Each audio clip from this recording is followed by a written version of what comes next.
cost me a penny, love.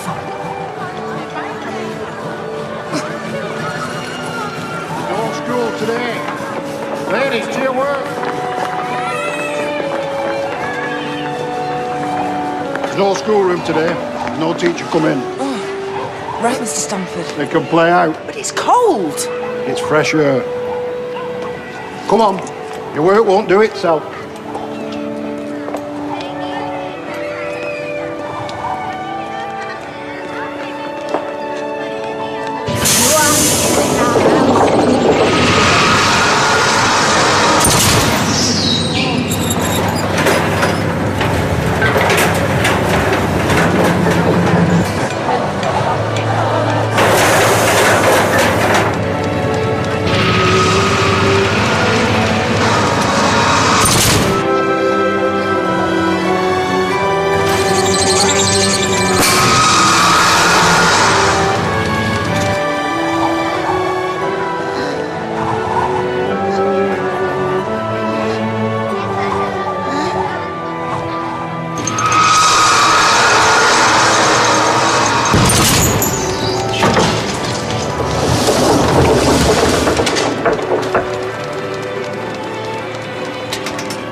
Morning, Mr. Simpson. Morning, Doctor. Morning, Doctor.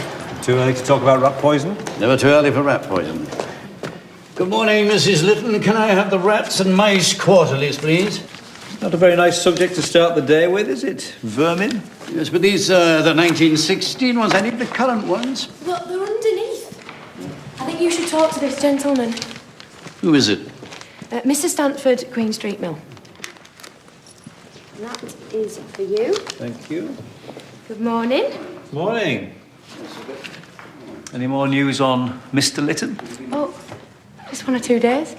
Battalion's on its way home, so they say. That's good, isn't it? We can all get back to normal. That's the one, I think. Look, Mrs. Lytton, forget the rodents. I need the recent bronchopneumonic figures, specifically influenza. There's a child dead at the Queen Street Mill. Flu? We're done with that, aren't we? Get it in August. Mrs. Lytton, leave these. I would like you to come with me. I may need some help, yes. Yes, I've been in this job for 30 years, and let me tell you, don't, it does come back. Cheerio.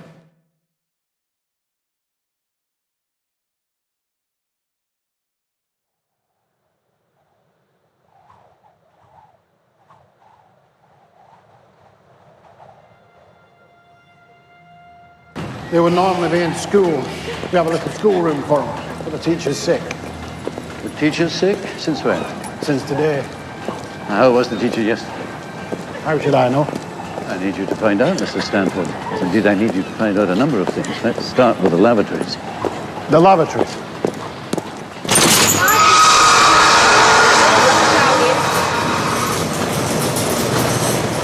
You have only one towel, Mr. Stanford, for this entire floor. They can bring their own. How many do it? How many is that one towel supposed to go around? Now, you must have read my most recent pamphlet, otherwise you wouldn't have known who to telephone. Did you read the bit about common towels spreading infection? I'm running a business in difficult times, Dr. Niven. Along much more charitable lines than a lot of other men. It's as much as I can do to keep the looms going. I've known men. I've had no men for 4 years. This is the lady. What's her name? What's your name? Mrs. Halston.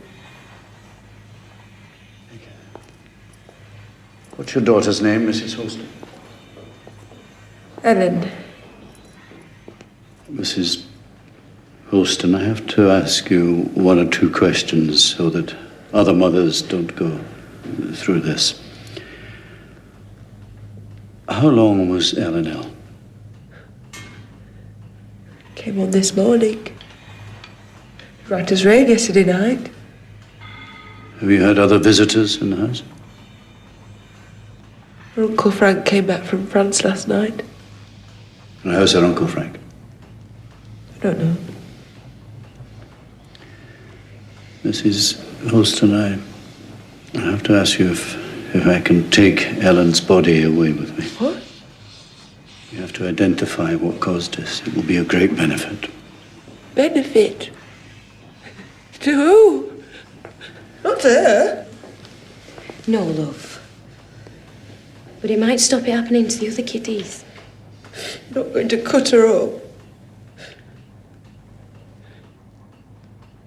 Mr. Stanford? You wouldn't do it if it wasn't going to help. Have you got beds? Yeah. Yes, I've got a lad. And you'd have him cut up, would you? I'll not have her taken. I have a husband who I've never buried, who's lying in pieces somewhere with no grave. I'll not have her taken. Now then, Mrs. Alston, if the doctor says he wants to take the child, then surely he's got good reason, hasn't he? So shall we stop being sentimental? You've still got other kiddies to feed. Don't you touch her. This may signify the start of a new outbreak. I want an ambulance service specifically for any child taken with flu at school to get them home and quarantined. So who's supposed to look after them? The parents, health visitors. There should be a quarantine room in every home. Bit of a luxury. Most homes only have 2 rooms. Well, then they can divide a room with a cot, and all the information is in my last leaflet. I want 150,000 more of it. I want all public assemblies curtailed. I want the Sunday school shut down. I want the tram stop, and I want the mills closed. You do aim high, don't you, Doctor? The girl's ears had turned blue. Heliotrope cyanosis. It's what happens at the last stages before death. But you don't have any post-mortem evidence? Not as yet.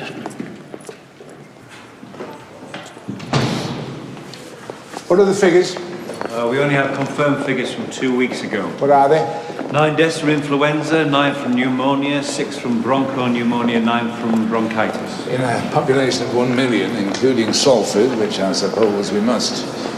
The Evening News says that this winter, Manchester won't be infected. I didn't realise that the qualification for writing for the Evening News was a degree in medical science. We did have a very expensive false alarm in the summer. Dr. Niven, I closed things down for you. There was hardly an outbreak at all. 20% of the people got it. The fatality rates were low. You're twitchy. Yes, I'm cautious. It comes back. Well, why don't you get me the current figures? I'll see what I can do. Well, that takes time. But surely, like the doctor says, prevention's better than cure. We need to do something now. It's not my job to close things down, James. It's my job to keep things running. And since we're about to come out of this war, I rather fear that my chief health priority is going to be VD. Sorry.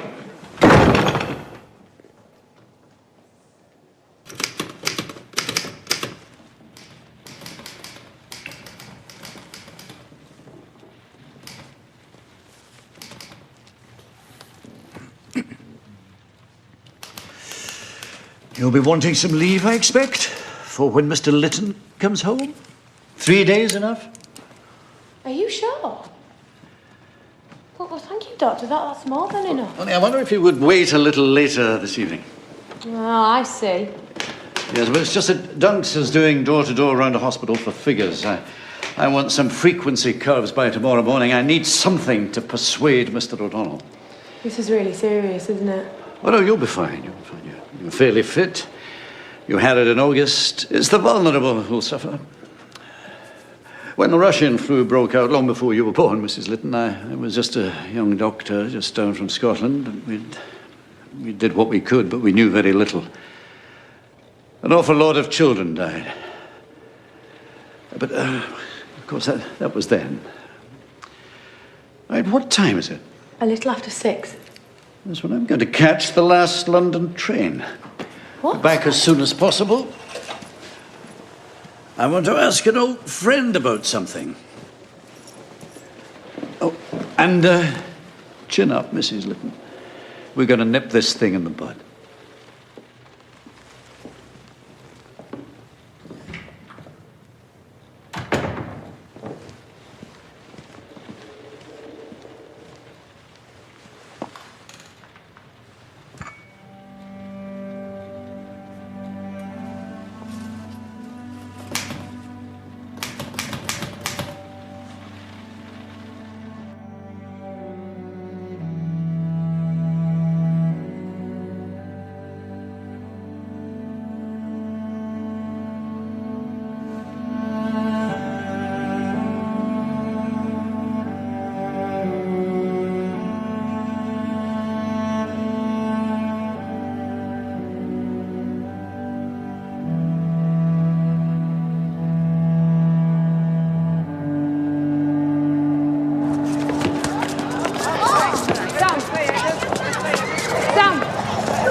I won't tell you again. Get inside, and the rest of you get back to your mummies.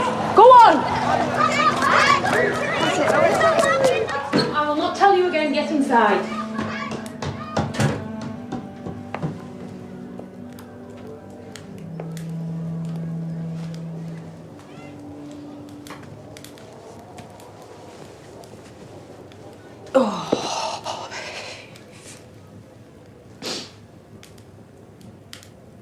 What's up with you? Mrs. Flynn says your John's lot are back. They've stopped at Salford. Salford? Oh, Mum. Well, you could be walking back from there. When did she say that? This afternoon. Her lad sent her a letter. They're keeping them in Salford a few more days. Oh, why? She didn't say. You know how the army is.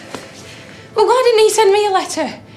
And why on earth are they keeping them? God, the war's over, isn't it? It's only paperwork or something. You've hardly had him here the last 4 years, love. Your John will be late to his own funeral. Oh, will you stop saying that, Mum?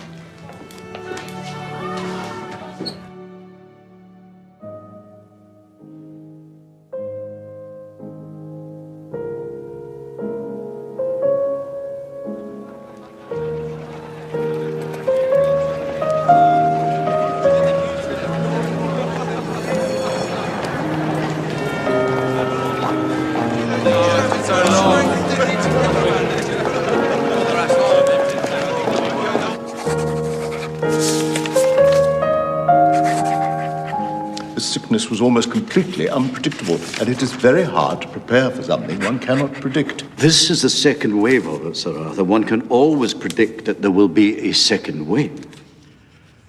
The chances of coordinating a nationwide or even metropolis-wide strategy to any kind of influenza are so slim they're impossible. London is infected, as are Liverpool and Glasgow. They are the first ports of call. We have neither the resources nor the personnel to contain this. With regret, we must just allow it to take its course. Manchester has hardly been touched yet, Sir Arthur, and that is why I am here. You have people working on a vaccine, don't you? I beg your pardon? I understand that you have people working on a vaccine. I don't know why you would understand that.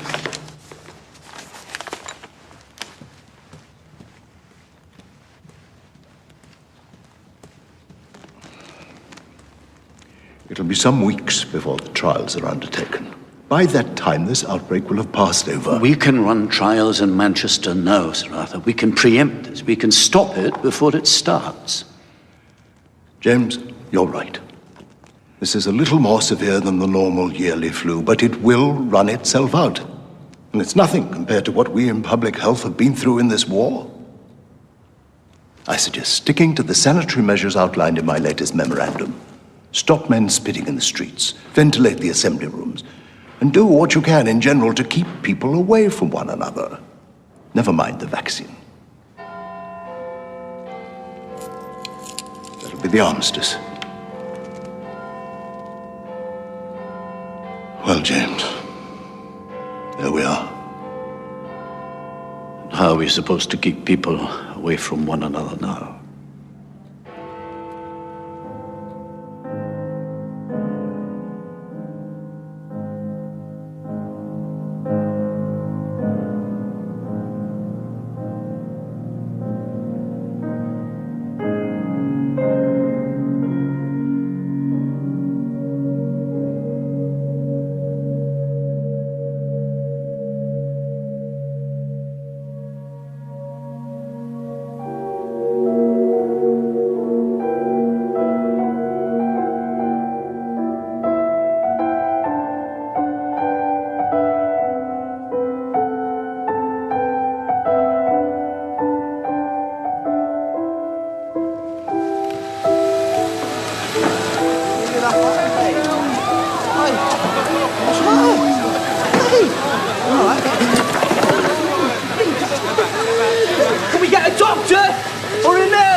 stand back. Right, get him into that waiting room.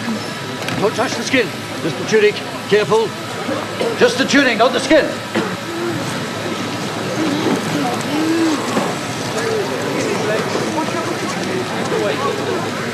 Right, we have to clear this waiting room, please. Everybody else.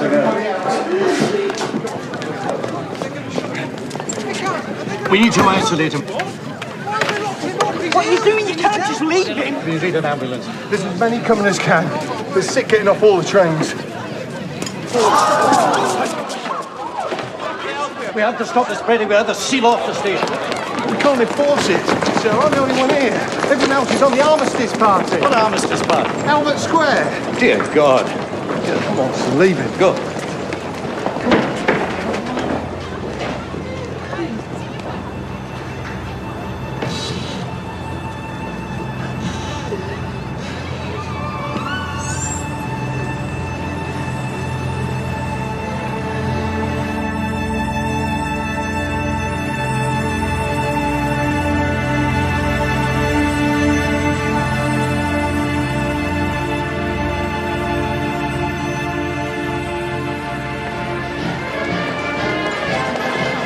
Mr. O'Donnell. James, you remember my wife? How do you do? Can you please send these people home? Why? There is a lot of infection coming home with the boys.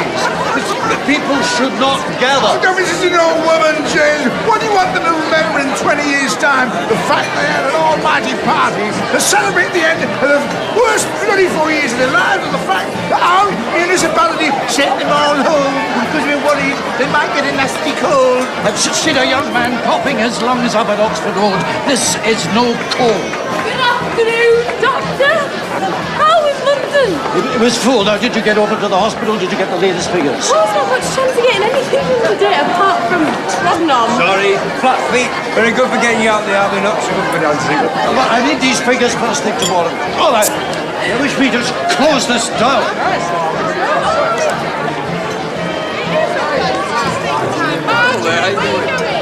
Okay, cheers. When does it go?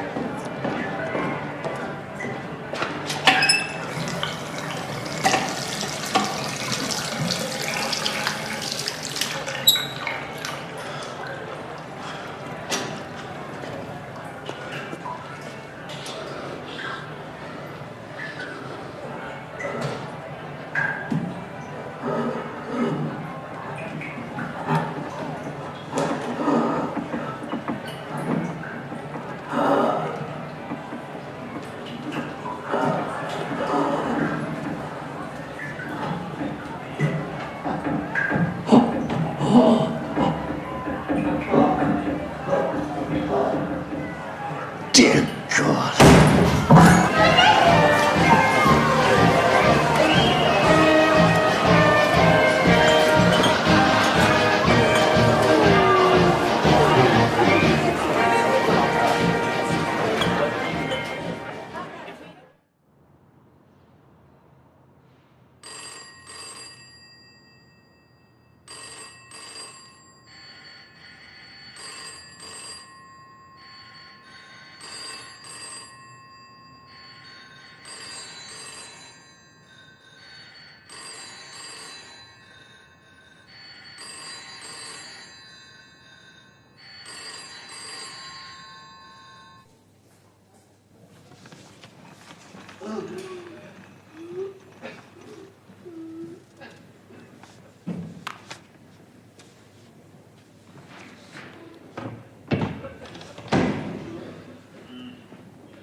Heliotrope cyanosis, purplish tinge to the mouth, named after a flower.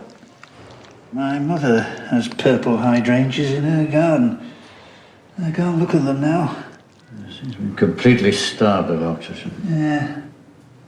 And we should expect to see the usual Bacillus influenzae and... Oh, God, it smells like gangrene. Yeah. His lungs should be white. Well, look, they're full. He's drowned him. That's the worst I've ever seen. Not even the Russian flu could manage that. How old was he? 21. Just had a birthday, according to his papers. Strong as a cart horse on his demob report. And dead within 24 hours. Who knows what happened to him in France? Gas. No, I saw this boy off the London train. He hadn't suffered gas. This is something entirely new.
I'm really sorry. I've been entertaining this gentleman in the press for as long as possible, and I probably said all the wrong things. Spanish flu, where does it really come from, Doctor? America? Regardless of where it's from, it's here. You can tell your readers to stay inside. Well, what do you say to the assertion that the majority of American troops currently stationed at Old Trafford are presenting with the disease? No comment. What about this immunity we're all supposed to have? Can we assume that if you had it in the summer, you won't have it again? I'm afraid I cannot answer that. Are you going to have to close down the city? Look, I can't answer any of these questions, and don't make up your own answers and then print them. Listen, why don't you take a leaflet? Yes, print that if you want to be responsible, and don't panic, people, and don't print rumours. Doctor, just man to man. If we had it in the summer, are we immune? I really don't know that. You're going to have to close the city. You hear that from the town hall. Thank you.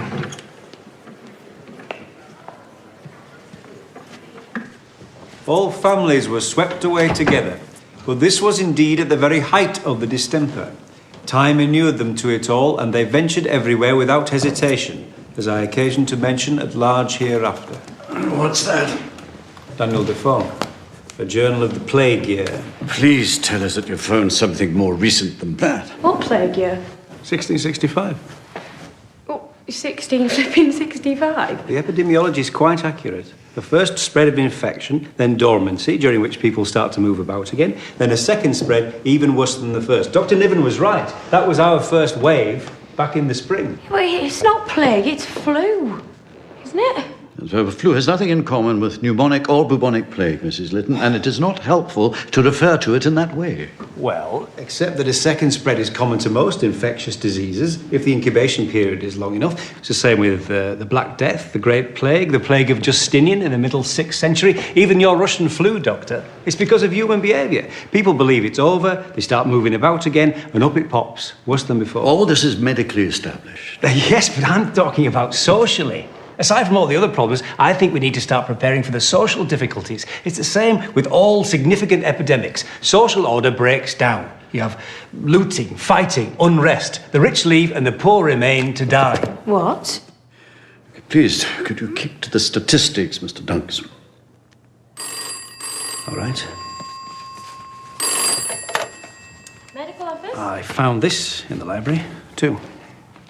Well, not much of any use in there. Would accept the charges. I thought that it wasn't spread by breath. It probably was. I thought that civil intervention wasn't necessary. It probably should have been. And I'm afraid that I allowed myself to be convinced by the powers that be when they said that they didn't want to notify the disease. Mum? Well, I did better than Sir Arthur Dam Newson. They were dropping like flies while he was MOH in Brighton. Oh, God. All right. Just stay with him, all right? All right. Oh, God. It's Sam. Who? Who am I, my son? Oh, right. Right, Mrs. Litton, get yourself home right away. Quickly, we can spare you, please. Thank you. Yes, quickly.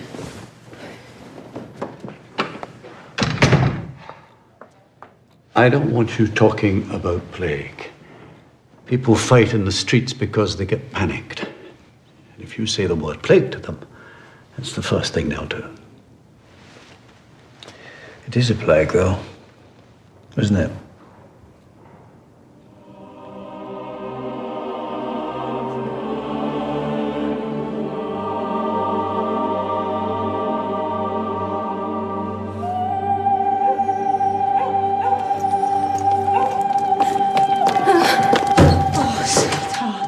Sweat.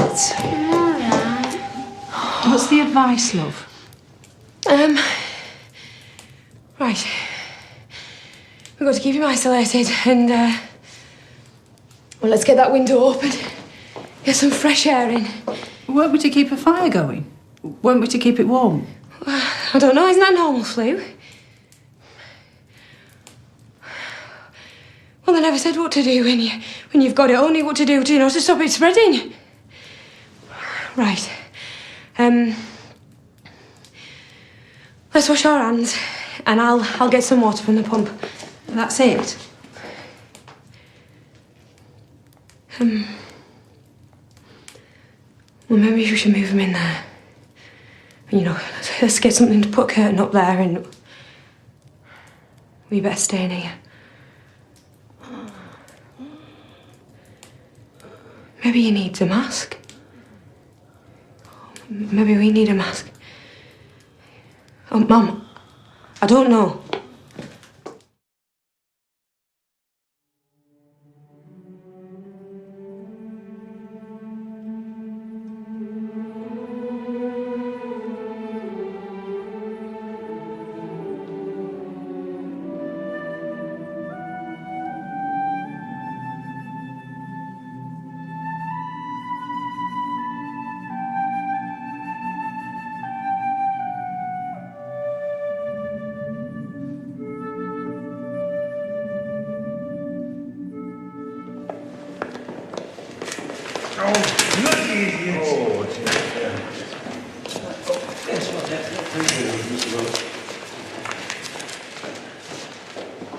Makes me sick. Shuffling these damn papers all day. No bloody use. Yes, it is. Now stop counting. There's a woman down our street posts a white feather through our letterbox every week. You are not a coward. You've got flat feet. You stupid bloody clerk. Stop it, Mr. Dunks. This is your war, if you want to fight it.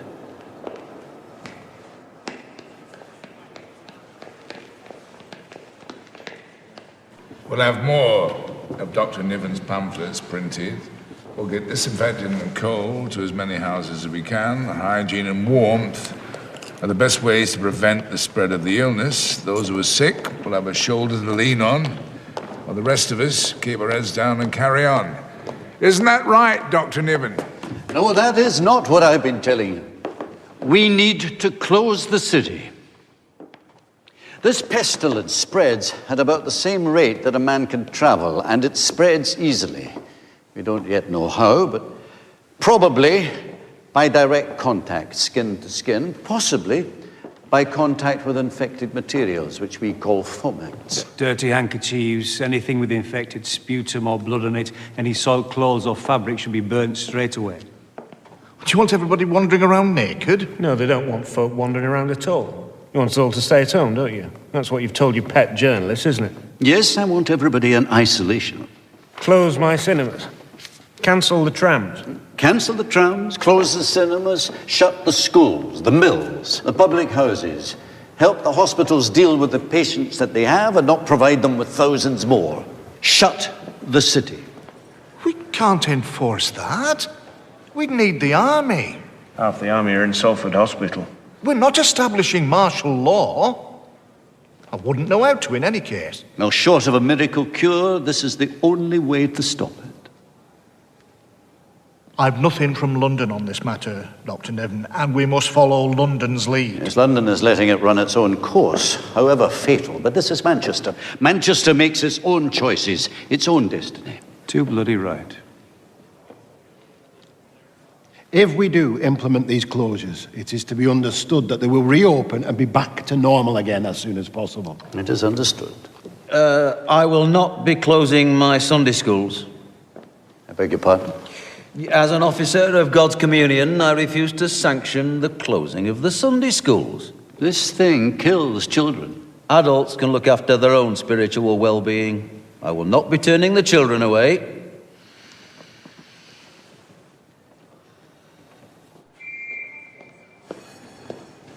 Don't look so depressed, James. They'll come round. When? When the children are dead? We need to isolate now, or this thing will get worse. We need to cut it off. We need to starve it to death. Mr. Gold has agreed to clear his cinemas. Well, that's good. For how long? Oh, 15 minutes between the shows. I asked for 30, but 15's enough to clear the air, isn't it? Well, what do you think? I think I'm doing my best, James. You can't isolate an entire city, even in the best of bloody times, and certainly not with no police force, the army away, and people will starve to death if they can't get into work. Look, be realistic. We're going to close most of the schools. You've got that. And the city will provide milk, sugar, and coal for sick families. When? Immediately. I'm not a monster, James. And how will we get it to them? I don't know. Door to door. We'll run out in 5 minutes. We cannot abandon people to their fates. We moved on from the days of the plague. We need a system. Well, you provide me with one then.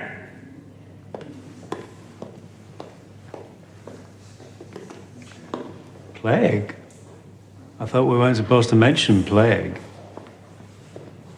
I need you to find out the exact quantities that we have available of milk, glaxo, coal and sugar, and their costs. We also need to find out how many men and vehicles that we have at our disposal. And don't begin to tell me that there isn't the time.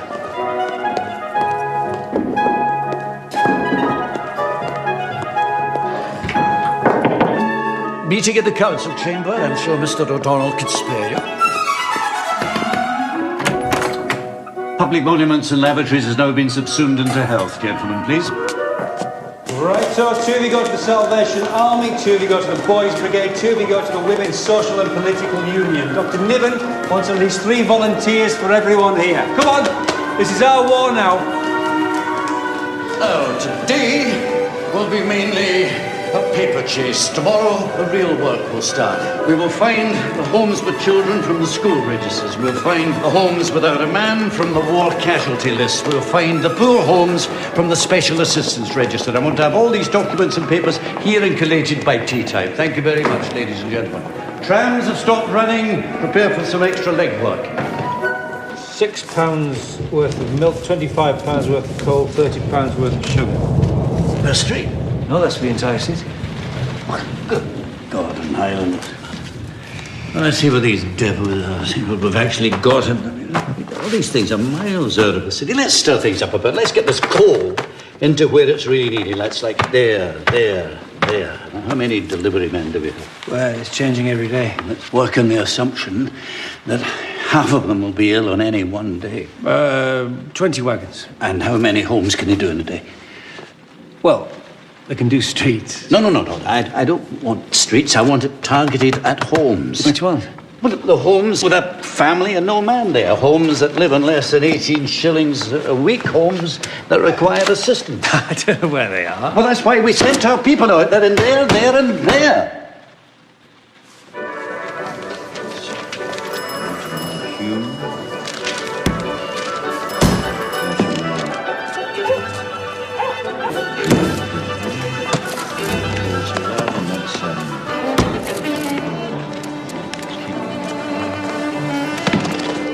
Masks are available for those who wish them. Thank you.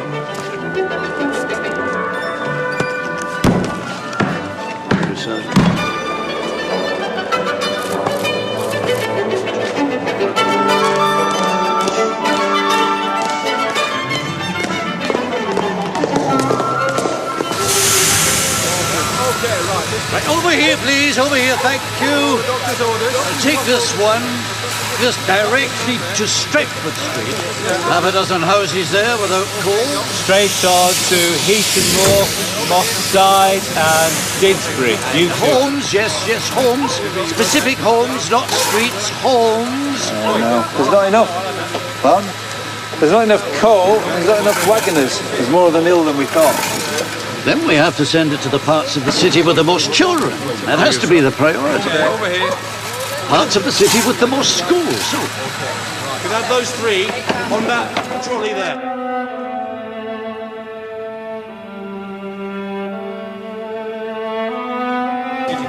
Yes, will you kindly pass on a message to Sir Arthur? Well, I'm terribly sorry to hear that, but yes, the message is that we are ready and anxious to conduct trials of the vaccine here in Manchester to stop this thing spreading further.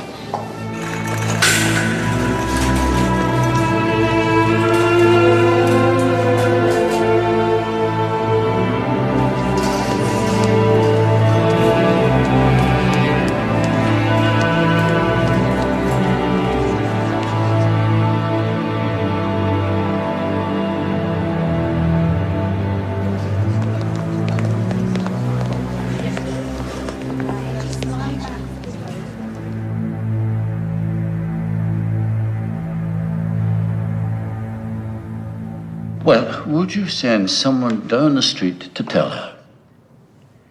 No, I understand, but what is the point in me dictating a telegram? In what way is that different from you sending someone down the road with a message? Oh, yes, right, I understand. Mrs. Lytton, please come back to work, sickness permitting.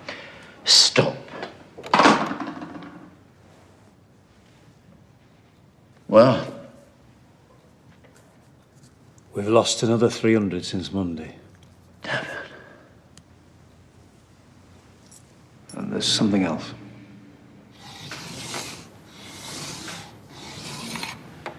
I think there's a pattern. We expect to find deaths at each end of the spectrum, and there are, but there are also a considerable number of deaths here where there should be very few. The curve of mortality peaks between the ages of 20 and 34. Oh, perhaps it's because the very young and the very old are dying at home, and what we're looking at here is the middle group who die in hospital. No. You know as well as I do, they shouldn't be dying at all. There should be no deaths here at all. They should be best equipped to fight it off.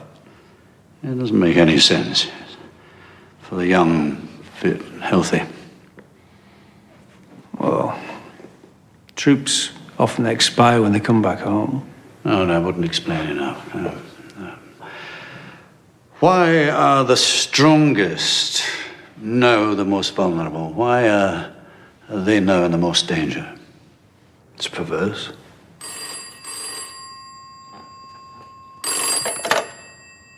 Yes, Dr. Niven. Yes, I am Mrs. Lytton's employer. Is this where Mrs. Lytton lives? Yes, Brick Street. Is Brick Street on our list?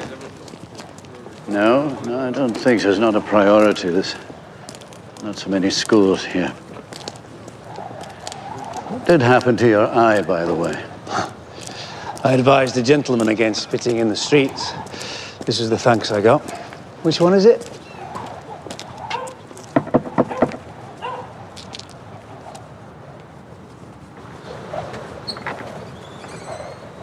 Mrs. Lytton's house? Yes. I'm Dr. Niven. I received a telephone call. Is everything all right? You'd best come in.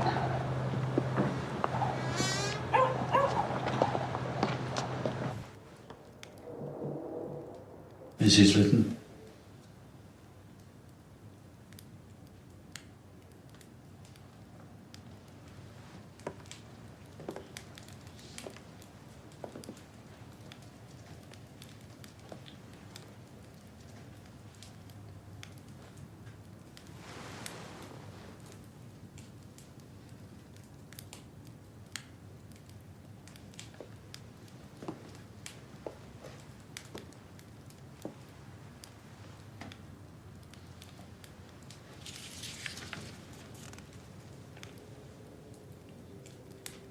You got all the way to Salford.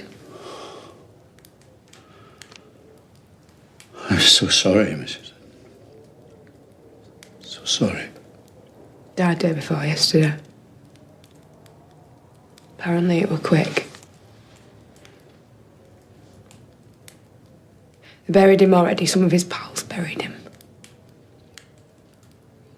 Apparently he wrote me a letter, but the sergeant, told him to burn it. Burn all his stuff. God, Peggy, I'm so sorry. Stops it spreading, doesn't it?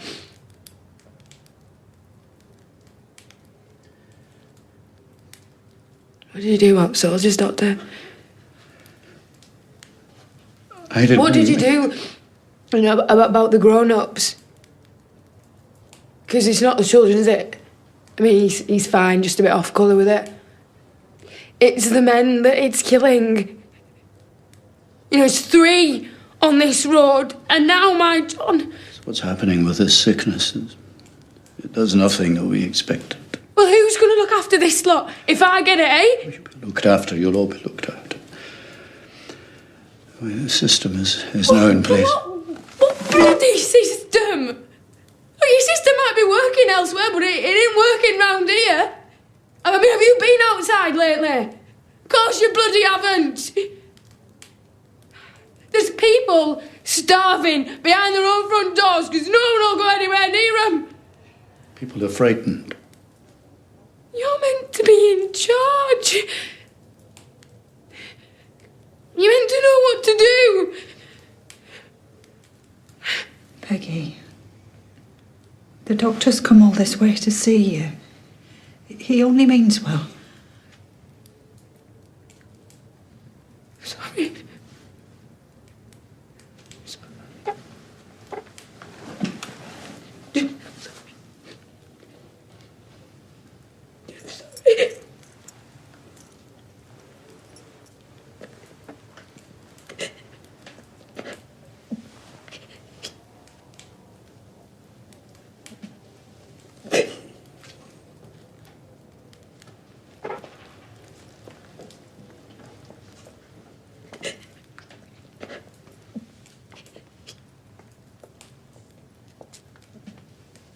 I will ensure that her wages are paid for as long as she likes. She can come back to work at any time.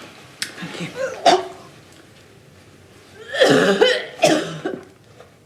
This is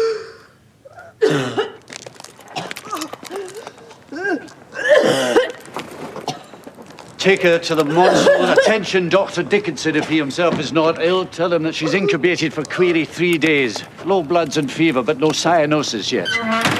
Thank you, driver. Walk on.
Latest figures? Coming in like clockwork now every damn day. Why didn't people give their figures a fortnight ago? London's a catastrophe. They're losing 1,500 a week. Starting to call it another Passchendaele. I don't know what else I can do, Mr. Dunks. I've been doing this all my life. Ask me to get clean water or milk or get rid of rodents. But even stop TB, I can do that. I've done that, but I can't stop this.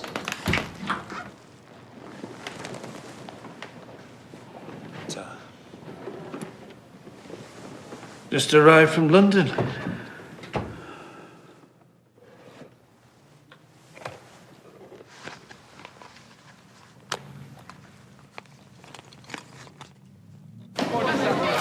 Doctor, limited stocks of prophylactic vaccine. Immediate distribution, please. Come with me.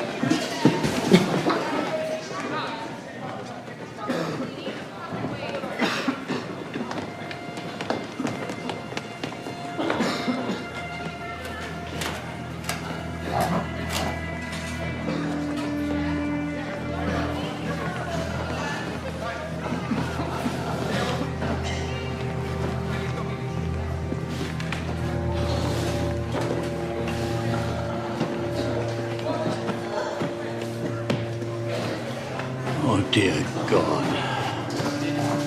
Matron, why is this lady not in the main ward? We've no more beds, Doctor. Her hair is top white, although that's not critical. And look at the fingernails. Must attack the keratin for some reason. It's all right. I know it looks terrible, but I've known them survive like that. What is your prognosis here, Matron? She'll be all right, providing she makes it through the night. If cyanosis presents, it's not so good. Yes, but there's no cyanosis presenting. Not yet. That's why I insist that she has to find a main ward. She needs to have oxygen into the lungs as a matter of urgency. That is the center of the attack. I'm aware of this, Doctor. I know you're under pressure, Matron, but please. I'll see what I can do, Doctor. You're taken care of, rest assured.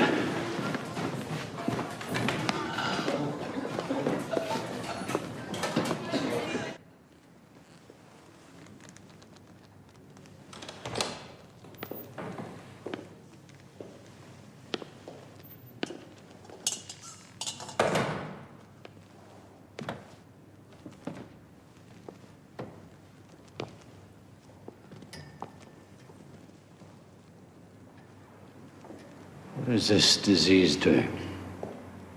Everyone gets flu, everyone always gets flu, but why is it the strongest that die?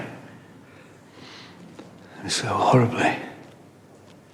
The hemorrhaging in these lungs is the worst we've ever seen. It's brutal. It's like they've been attacked. Well, illness is a battle, isn't it? It's a war. Has this last war been so destructive? Because it was a war of attrition? That's right. Because we have more horrible weapons, because each side was equally matched and couldn't overrun the other one without tearing itself to pieces. For the past 4 years, we've been pounding the same patch of ground into oblivion. Maybe the flu is like that. You mean the stronger the defenses of the person it's invading, the bloodier the battle? It simply passes over the weak. It just overpowers them and moves on. But with the strong, it stays and fights to the death. It actually likes a fight.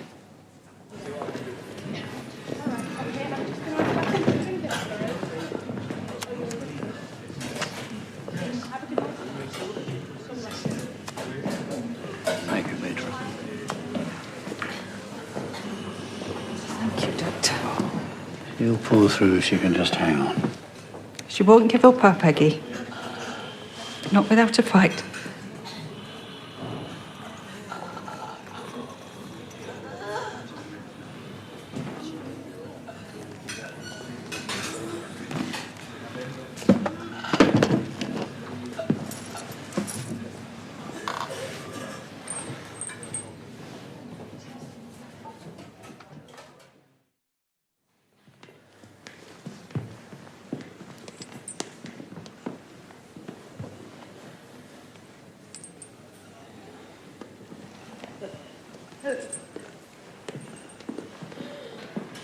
Peggy? Hello, sweetheart.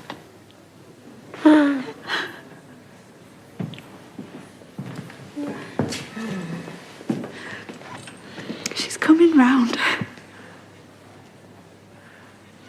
Hello, Peggy, my dear. Peggy, how are you feeling? John, my love. Come back.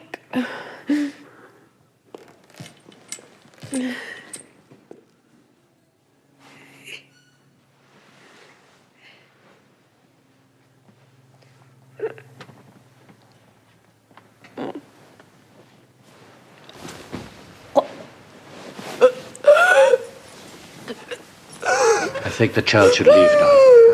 Mrs. Kershaw? Mrs. Kershaw, please. It's all right, son. It's all right now. No cyanosis is presented. Quickly, doctor, please.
Well, you managed extremely well, both of you. It's your efforts that have stopped Manchester going to hell, the way of Liverpool and London. How many have we dead?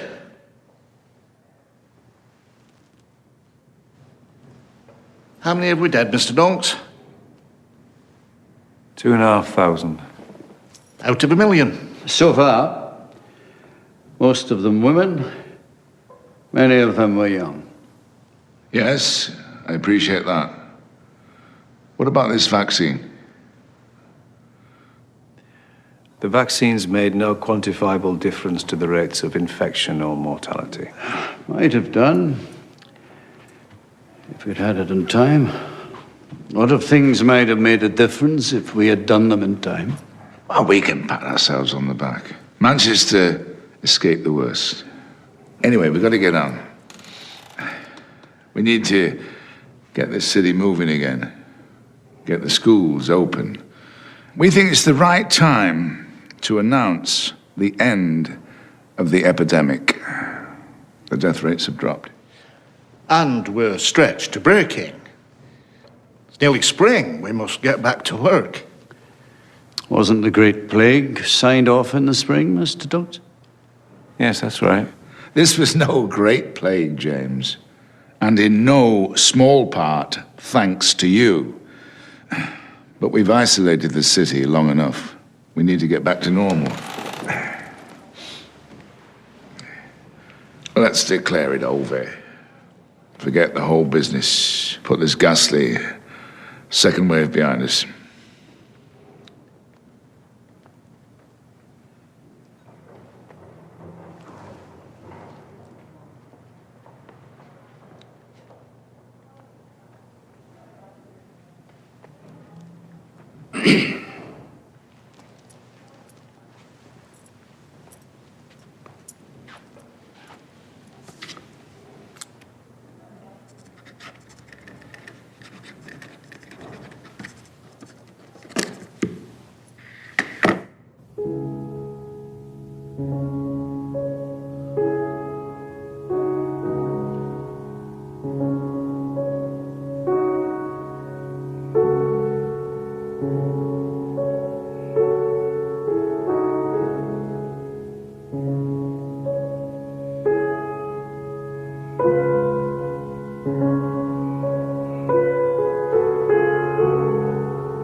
It is not necessary to understand the epidemiology of influenza to see that more might have been done to limit the spread of the disease, and that public health authorities might be expected, in future occurrences, to press for further precautions to be taken in the presence of a severe outbreak.